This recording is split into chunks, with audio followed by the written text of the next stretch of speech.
tangala Gonni jalala jalala Karana bane manasa tangala Karana bane manasa tangala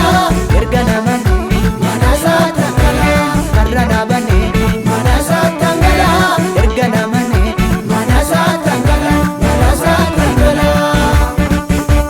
Karana bane manasa tangala Anergana maneti manasa tangala No karana bane manasa tangala Anergana maneti manasa tangala manasa tangala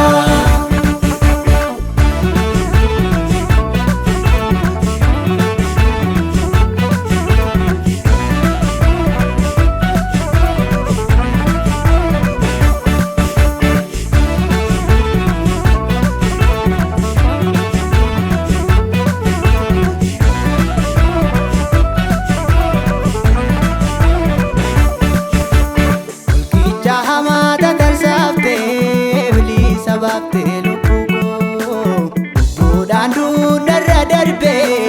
Karage ife fuliko Darbudaf ture kalbinko Amam koyome Aragaru Yesusidan nanayanome Nanayanome Narra jirami abbanin nijalu Nanayanome Darbenu besiduti nanalu Nanayanome Balballi cufaman innabaname Nanayanome Indarburamu kalbin ko subame Nanayanome Narratirame abbanin nikalu Nanayanome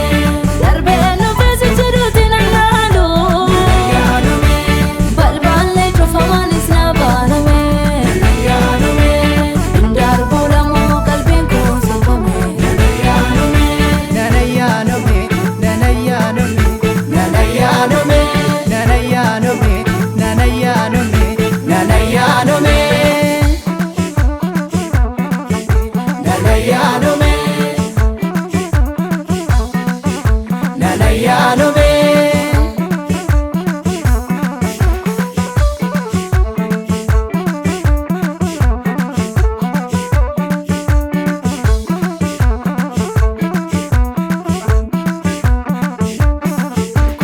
Ayudurome nantarome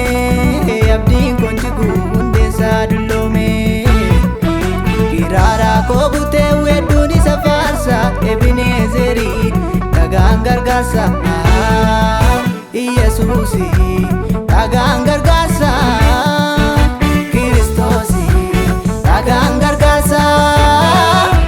Iyesuusi dhagaan gargaarsa Kiristoosi dhagaan gargaarsa Iyesuusi dhagaan gargaarsa dhagaan gargaarsa